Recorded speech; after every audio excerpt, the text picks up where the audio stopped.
Welcome to মোটরস্টার BD office থেকে আজকে প্রথম ব্লগটা শুরু করতে যাচ্ছি। আর এই হচ্ছে কি FZ25 আমার বাইকটা। অ্যান্ড বেশ ময়লা মানে বৃষ্টির মধ্যে যতই ওয়াশ করি না কেন, মানে একটু চলতে গেলেই আবার এটা কি এলাচি আসলো কোত্থেকে। এই জিনিসটা খুবই হেট করি খাবারের ক্ষেত্রেও, বাইকেও এলাচি এসে পড়ছে। আচ্ছা, এলাচি জিনিসটা আসলো কোত্থেকে যাই না। দেখেন ময়লা এই অবস্থা।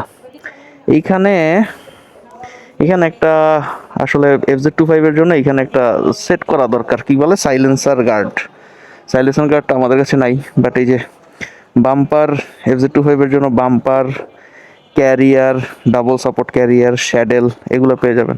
এটা অবশ্য সবসময় কিন্তু আমার এটা ইনস্টল করা থাকে, বাট জিনিসপত্র ভরপুর মানে আচ্ছা আপনাদেরকে দেখাই কি পরিমাণ জিনিসপত্র আসলে থাকে সবসময়।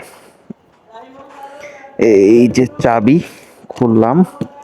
খোলার পরে এই যে একদম এই পর্যন্ত জিনিসপত্র সবসময় ভরপুর থাকে। উইন্ড ব্রেকার থেকে শুরু করে আমার ডেইলি জিনিসপত্র সব কিছুই রাখি এটার মধ্যে রেগুলার, কারণ যে কোনো সময় যে কোনো দিকেই মুভ করা লাগতে পারে। কিরে খুলে না কে? এই খুলছে। আচ্ছা, এখন আমি যাব হচ্ছে কি বনশ্রীতে যাওয়ার কারণ হচ্ছে একটা কারণ আছে, কারণটা পরে বলবো। একটা জিনিস খুঁজতে হবে বাসা বাড়ির মতোই, সেটা আমাদের হয়তো বা নতুন একটা ঠিকানা হতে যাচ্ছে। সো এটাই খোঁজার পারপাসেই যাওয়া আর কি। বৃষ্টি যার কারণে পানি মেরেই চলতেছি, ফুল ওয়াশ করতেছি না বাইক। আর এই বর্ষায় একটু চেষ্টা করবেন যে একদিন অন্তর অন্তর অ্যাটলিস্ট বাইকে পানি মারা, কারণ পানি মারতে কিন্তু বেশি একটা খরচ হয় না, সময়ও অনেক বেশি লাগে না। এই 50 টাকা খরচ হয়, বা আপনার ঢাকার বাইরে তো আমার মনে হয় 20-30 টাকাও হয়ে যেতে পারে। অথবা আপনার নিজেরাও পাইপের মাধ্যমে, বাসা বাড়িতে পাইপের মাধ্যমেও কিন্তু পানি মেরে নিতে পারেন।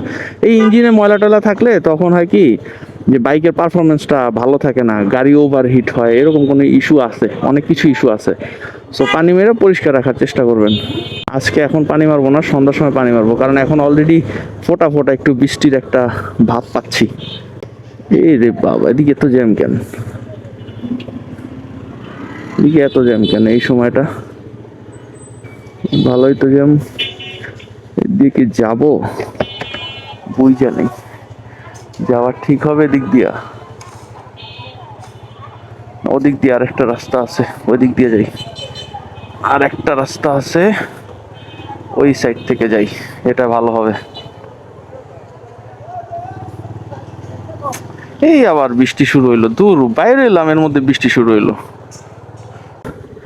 এখন কোনো দিকে যাইতে গেলেও হচ্ছে গিয়ে রেইনকোটটা সবসময় রাখা লাগে। আমার অবশ্য ঝামেলা নাই, আমি টপ বক্সের মধ্যে রেখে দিই, সাইড বক্সের মধ্যে রেখে দিই।